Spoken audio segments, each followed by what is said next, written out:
Hello friends, welcome to Mithuntips. இன்னைக்கு நம்ம சேனல்ல சூப்பரான கொங்குநாடு ஸ்டைல்ல கொத்தமல்லி பிரியாணி எப்படி செய்யலாம்னு பார்க்கலாம்.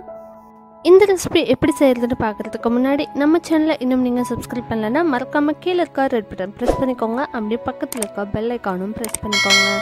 வாங்க வீடியோக்குள்ள போகலாம். இந்த கொத்தமல்லி பிரியாணி செய்யறதுக்கு நான் முதல்ல 1.5 கப் அளவுக்கு பாஸ்மதி ரைஸ் எடுத்துர்க்கேன்.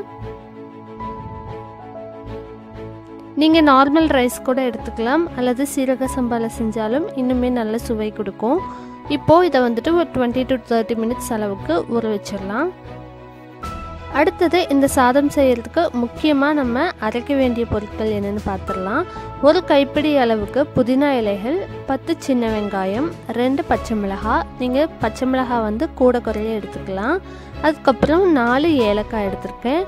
அதுக்கப்புறமா ஒரு கட்டு அளவுக்கு மல்லித்தலை வந்து சேர்த்திருக்கேன்.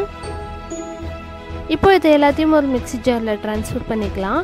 மல்லி இலைகள் பார்த்தீங்கன்னா நீங்கள் எந்த அளவுக்கு ரைஸ் எடுக்கிறீங்களோ அதுக்கு தகுந்த மாதிரி மல்லித்தலை வந்து எடுத்துக்கோங்க.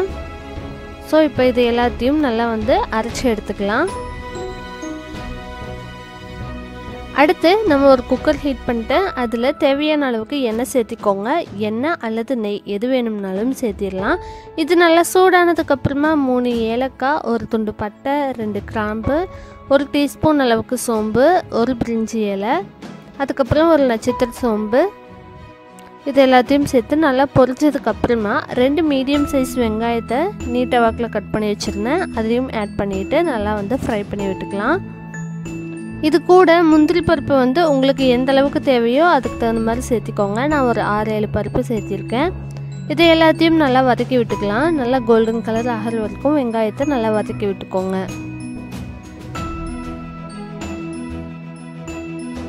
இப்போ இது கூடவே பச்சை மிளகாய் வந்துட்டு நான் 1 மட்டும் சேர்த்திருக்கேன். நம்ம ஏற்கனவே அரைக்கிறதுக்கு பார்த்திங்கன்னா 2 சேர்த்திருக்கோம். ஸோ உங்களுக்கு இன்னும் காரம் வேணும் அப்படிங்கும்போது இன்னும் 2 மிளகாய் கூட சேர்த்திடலாம்.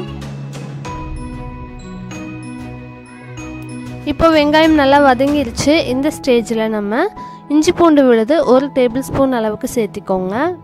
சேர்த்துட்டு நல்லா பச்சை வாசம் போகிற மாதிரி கலந்து விட்டுக்கோங்க. அடிப்பிடிச்சிடாமையும் பார்த்துக்கோங்க.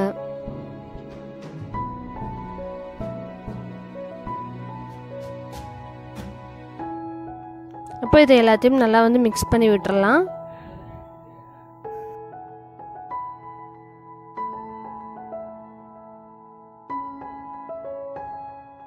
இப்போ இஞ்சி பூண்டு விழுது வந்துட்டு நல்லா கலந்துருச்சு. இப்போ எண்ணெயும் பிரிஞ்சு வந்தாச்சு.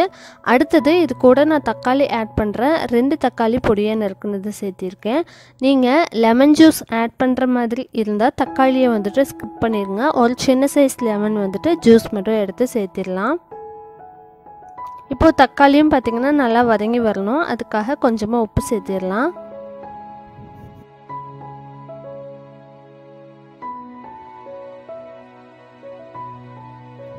நல்லா வந்துட்டு அடிப்பிடிச்சிடாம அதே சமயம் பச்சை வாசம் போகிற மாதிரி நல்லா வந்து வதக்கி விட்டுக்கோங்க.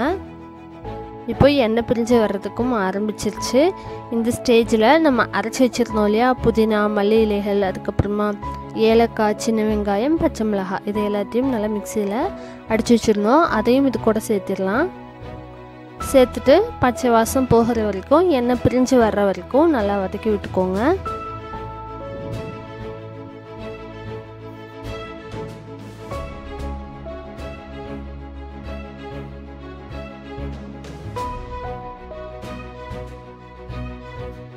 இப்போ அந்த மசாலா நல்லா குக் ஆகிட்டு எண்ணெய் பிரிஞ்சு வர ஆரம்பிச்சிருச்சு. இந்த ஸ்டேஜில் 1/4 டீஸ்பூன் அளவுக்கு மஞ்சள் தூள் சேர்த்திக்கோங்க. நான் மிளகாய் தூள் வந்து காரத்துக்கு சேர்த்திக்கல. பிரியாணி மசாலா மட்டும் 1/2 டீஸ்பூன் அளவுக்கு சேர்த்திருக்கேன். உங்களுக்கு நல்லா ஸ்பைஸியாக வேணும் அப்படின்னு நினச்சிங்கன்னா இன்னுமே கூட நீங்கள் மிளகாய் தூள் ஆட் பண்ணிக்கலாம். இப்போது இது எல்லாமே மசாலா எல்லாமே நல்லா மிக்ஸ் ஆகிற மாதிரி கலந்து விட்டுட்டு அதுக்கப்புறமா இதுக்கு தேவையான அளவுக்கு தண்ணி சேர்த்திக்கலாம். நம்ம இன்றைக்கி 1.5 கப் அளவுக்கு அரிசி எடுத்துருக்கோம். ஸோ 3 கப் அளவுக்கு தண்ணி சேர்த்திடலாம். தண்ணி சேர்த்துனதுக்கப்புறமா நல்லா கொதிச்சு வந்ததும் நம்ம ஊற வச்சுருந்த அரிசியை களைஞ்சிட்டு இதில் சேர்த்திடலாம். சேர்த்துட்டு உப்பு நல்லா கரெக்டாக இருக்கா அப்படின்னு சொல்லி செக் பண்ணி பார்த்துக்கோங்க. நல்லா வந்து தண்ணியில் அரிசியை மிக்ஸ் பண்ணி விட்டுக்கலாம். உப்பு சரியாக இருக்கான்னு செக் பண்ணி பார்த்துக்கோங்க. அடுத்தது கடைசியாக வந்துட்டு 2 டீஸ்பூன் அளவுக்கு நெய் சேர்த்திக்கலாம். இது ஆப்ஷனல் தான். நெய் ஆட் பண்ணுறதுனால நல்ல மணமும் நல்ல சுவையும் கொடுக்கும். ஸோ அதுக்காக 2 டீஸ்பூன் அளவுக்கு நெய் சேர்த்திக்கிறேன். அவ்வளோதான். நெய்யும் ஆட் பண்ணதுக்கப்புறமா நல்லா ஒரு தடவை கலந்து விட்டுட்டு நம்ம குக்கர் மூடி வச்சிடலாம்.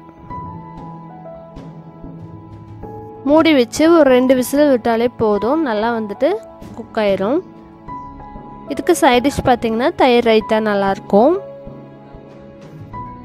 இப்போ அவ்வளோதான். குக்கர் மூடி வச்சிடலாம். 2 விசில் விட்டு எடுத்துகிட்டு சாதம் எப்படி இருக்குன்னு பார்க்கலாம். ஸோ இப்படி தான் இருந்தது. கொத்தமல்லி பிரியாணி வந்துட்டு சூப்பராக ரெடியாக இருந்துச்சு. வாசனையும் சரி சுவையும் சரி அவ்வளோ நல்லா இருந்தது. கண்டிப்பாக உங்கள் வீட்லேயும் ட்ரை பண்ணி பாருங்கள். குழந்தைகள்லேருந்து பெரியவங்க வரைக்கும் எல்லாருமே விரும்பி சாப்பிடுவாங்க. ஈஸியான ஒரு லஞ்ச் ரெசிபின்னே சொல்லலாம். ஸோ கண்டிப்பாக உங்கள் வீட்டில் ட்ரை பண்ணி பார்த்துட்டு எப்படி வந்துச்சுன்னு சொல்லி கீழே கமெண்ட் பண்ணுங்கள்.